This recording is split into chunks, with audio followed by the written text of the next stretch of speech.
Bonjour, je m'appelle Corinne Frappin et je suis avocate au barreau de Paris. Je souhaite répondre à une question d'actualité. Les entreprises peuvent-elles suspendre le paiement de leur loyer en temps de Covid-19?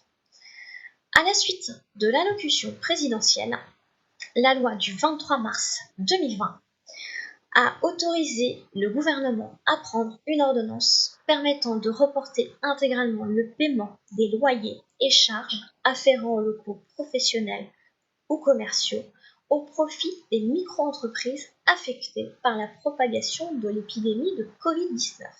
On voit donc dans un premier temps qu'il ne s'agit pas de toutes les entreprises.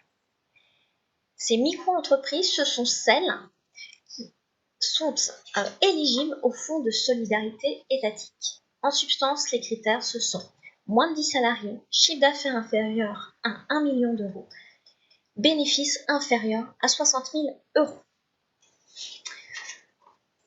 À la suite de cette loi, une ordonnance est effectivement intervenue le 25 mars 2020. Malheureusement, pour les preneurs, elle est beaucoup moins ambitieuse que la loi. En effet, l'ordonnance se limite à interdire aux bailleurs d'imputer des pénalités de retard, d'activer une caution, une garantie, ou de résilier le bail de ces entreprises ou sociétés dont je parlais.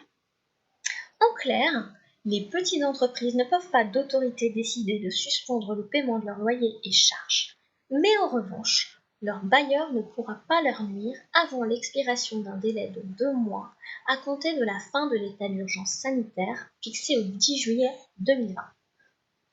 Donc, jusqu'au 10 septembre 2020, le bailleur ne pourra pas entreprendre de démarches contentieuses à l'égard de son preneur qui ne paye plus son loyer et ses charges.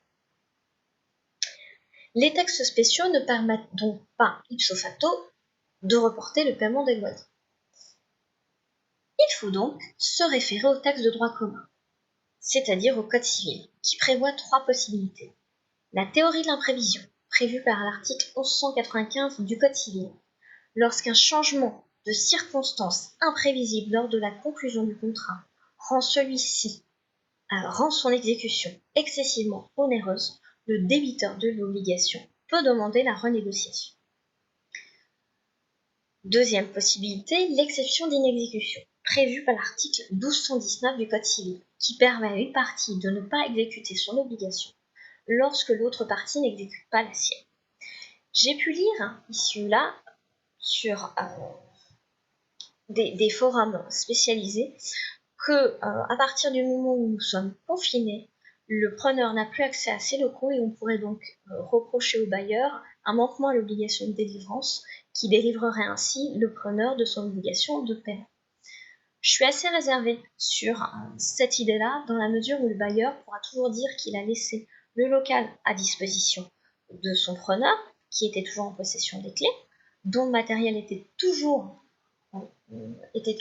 dans le local et que ce n'est par la suite, du fait du prince, que les locaux n'ont pas pu être occupés par le preneur.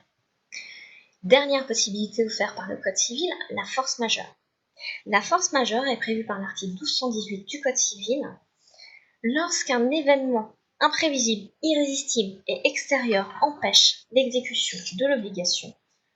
En l'occurrence, le preneur qui ne pourrait pas payer, il serait dispensé du paiement de son loyer. À savoir que la jurisprudence a toujours été extrêmement rétive à admettre une force majeure pour une obligation à paiement. Mais la période est très particulière, ce qui n'a pas été possible avec le chikungunya le sera peut-être avec le Covid-19. En conclusion, rien n'est acquis, tout est affaire d'interprétation. Il n'y a aucun droit à la suspension automatique du loyer. Je vous conseille donc de prendre contact avec votre bailleur pour évoquer vos difficultés pour tenter de négocier avec lui. Je peux bien sûr vous accompagner dans ces démarches et je suis joignable aux coordonnées suivantes frd-avocat.com ou par téléphone au 01 53 31 32 35. Je vous remercie de votre attention.